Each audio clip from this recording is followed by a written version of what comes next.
Shukrani sana kutoka studio nambari 1. Hii ni Sura ya Dunia ya Kimataifa, wasaa wa kumulika taarifa na matukio mbalimbali yaliyogonga vichwa vya habari kutoka nje ya mipaka ya Tanzania. Kwa niaba ya wote utakaowasikia, nahodha wako wa siku ya leo ni mimi Veronica Ndiato. Na machache kati ya mengi tuliyokuandalia kwa asubuhi ya hii leo ni pamoja na meli ya kubeba kemikali na bidhaa za mafuta MT Asana inayosafiri chini ya bendera ya Tanzania yatekwa nyara. Matetemeko mawili ya ardhi yasababisha vifo vya watu wasiopungua 6 na wengine 21 kujeruhiwa. Urusi yafanya shambulizi kubwa la anga dhidi ya mji mkuu wa Ukraine, Kyiv.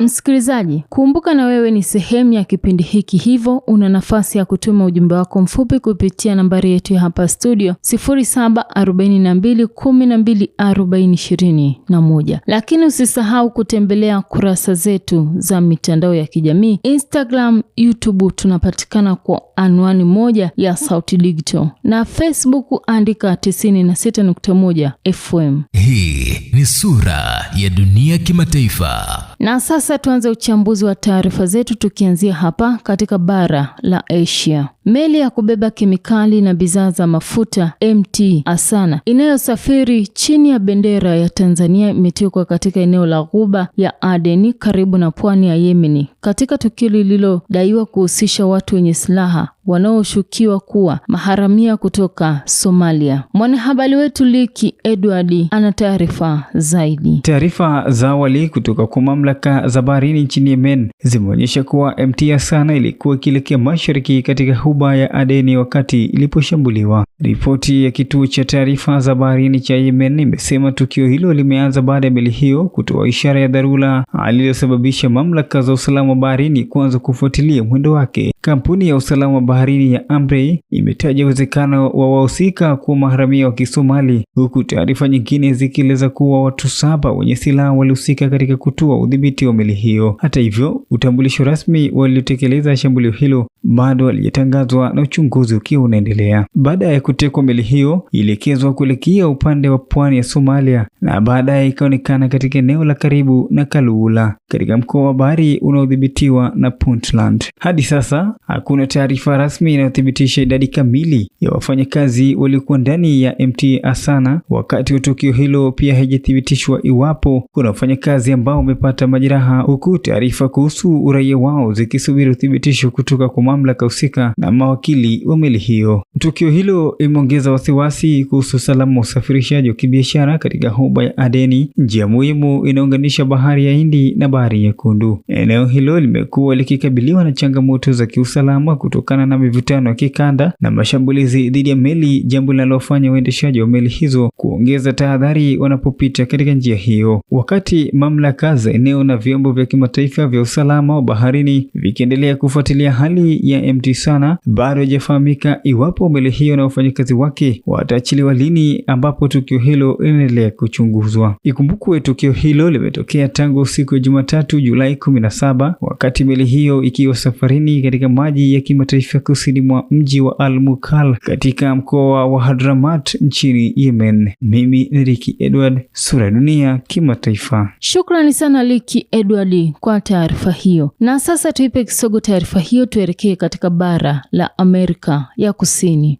Matetemeko mawili ya ardhi yaliyopigwa eneo la milima ya Junín nchini Peru yamesababisha vifo vya watu wasiopungua 6 na wengine 21 kujeruhiwa na kusababisha uharibifu mkubwa wa nyumba pamoja na miundombinu. Matetemeko hayo yalitokea siku ya Jumamosi usiku katika jimbo la Chupaca, takriban kilomita 300 mashariki mwa mji mkuu wa Lima. Kwa undani wa taarifa hii tuungane na mwanahabari wetu Donald Anthony. Kwa mujibu wa kituo cha kitaifa cha matetemeko ya ardhi cha Peru kimesema matetemeko hayo yamekuwa na ukubwa wa 5.1 na 3.7, huku tetemeko la kwanza limetokea kwa kina cha kilomita 24 na la pili likiwa na kina cha kilomita 18 chini ya ardhi.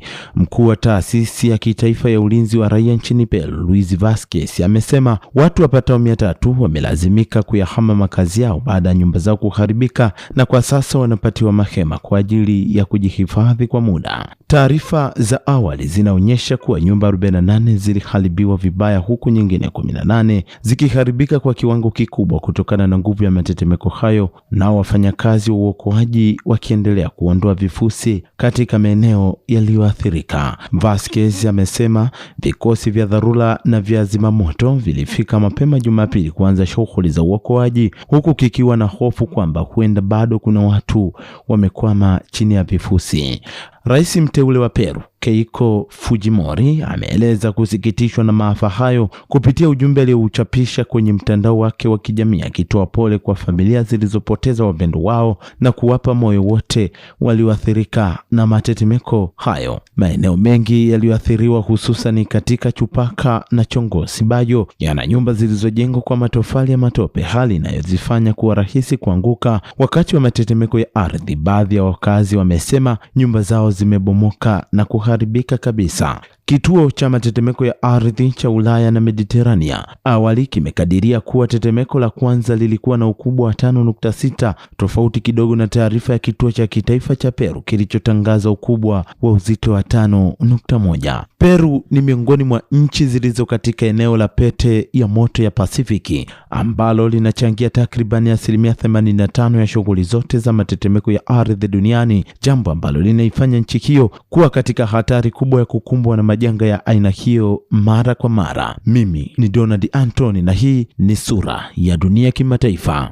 Ni taarifa yake Donald Anthony. Tuipe kisogo taarifa hii na sasa tuelekee nchini Urusi, ambapo Urusi imefanya shambulio kubwa la anga dhidi ya mji mkuu wa Ukraine, Kiev, katika kile ambacho rais wa Ukraine Volodymyr Zelensky amekitaja kuwa miongoni mwa mashambulizi makubwa zaidi ya kutumia makombora ya balistiki tangu kuanza kwa vita. Mashambulizi hayo ya usiku yameathiri maeneo mbalimbali ya mji na kusababisha vifo, majeruhi pamoja na uharibifu wa miundombinu ya kiraia. Taarifa yake Elisha Kanani inatueleza zaidi juu ya ripoti hiyo. Kwa mjibu wa taarifa za awali kutoka upande wa Ukraine, mashambulizi hayo yamehusisha makombora kadhaa ya masafa marefu ambayo yamelenga Kiev na maeneo ya jirani. Jeshi la anga la Ukraine limesema kuwa limefanikiwa kuzuia sehemu ya makombora yaliyokuwa yakielekea katika mji huo, ingawa baadhi yamepenya ulinzi wa anga na kusababisha uharibifu katika maeneo mbalimbali. Rais Zelensky amesema Kiev na eneo linalozunguka mji huo vilikuwa ni miongoni mwa maeneo yaliyolengwa zaidi katika shambulizi hilo, akidai kuwa Urusi imeandaa mashambulizi hayo kwa siku kadhaa. Katika taarifa yake baadaye, Zelensky amesisitiza kuwa hatari ya mashambulizi mengine bado ipo na ametaka kuharakishwa kwa msaada wa mifumo ya ulinzi wa anga katika upande wa Ukraine. Mashambulizi hayo yamesababisha uharibifu wa majengo ya makazi na biashara pamoja na miundombinu mingine katika wilaya kadhaa za Kiev.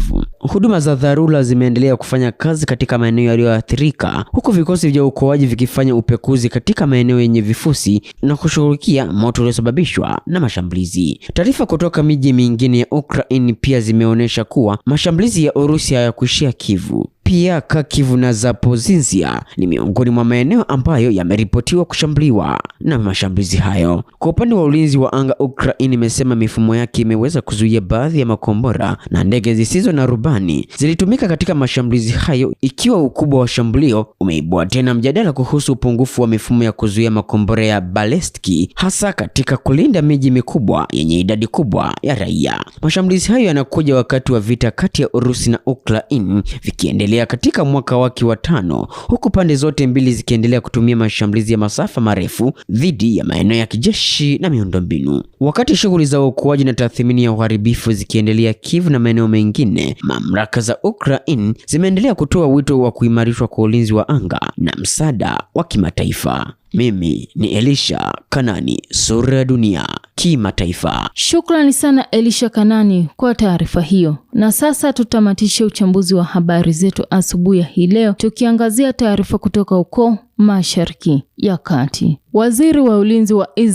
Israeli Katz ametishia kulipiza kisasi iwapo Irani itashambulia nchi yake. Kauli hiyo inakuja kufuatia kurushwa kwa makombora ya Irani kuelekea mji wa Aqaba kusini mwa Jordan. Tuungane na mwanahabari wetu Emmanuel Silenyi anatujuza undani wa taarifa hii. Kwa mujibu wa vyanzo vya taarifa ya matamshi ya Qatar yamefuatia wakati wa ziara ya kwenye shirika la uokoaji wa dharura huko Tel Aviv. Mapema Jumapili, jeshi la Jordan lilisema ilizuia makombora matatu kati ya manne ya Iran yaliyorushwa kuelekea ufalme huo, na la 4 ilianguka katika eneo la mbali kusini mwa Jordan. Jeshi la Israeli lilidai kuwa iligundua makombora yaliyorushwa kutoka Iran kuelekea Gaba na kuonya kwamba baadhi ya makombora au vifusi vinaweza kuanguka ndani ya Israeli. Kulingana na gazeti la kila siku ya Israeli Yediot, katika taarifa ya baadaye, jeshi la Israeli lilisema lirusha makombora kadhaa ya kuzuia makombora kuelekea kwenye mabaki ya kombora yaliyozuiwa baada ya ving'ora kuhamishwa katika nchi ya Jordan. Wakati huu shambulio la kombora la Marekani liliarifiwa kulenga viunga vya mji wa Abadan kusini magharibi mwa Iran Jumapili jioni. Shirika la utangazaji ya serikali likimnukuu naibu gavana wa jimbo la Kustazin limesema hakuna taarifa iliyopatikana baada ya kuhusu majeraha katika shambulio hilo lililopiga eneo nje ya mipaka ya jiji. Taarifa zinasema Marekani inaongeza mashambulizi dhidi ya Iran katika siku za hivi karibuni, huku Teherani ikilipiza kisasi kwa mashambulizi yanayolenga vituo na kambi ambazo inasemekana yatumiwa na jeshi la Marekani katika nchi kadhaa za kikanda. Mapigano ya risasi kati ya Washington na Teherani yanakuja licha ya mkataba wa makubaliano uliosimamiwa na Pakistani na kusainiwa mwezi Juni ili kukomesha vita vyao na kufikisha makubaliano ya amani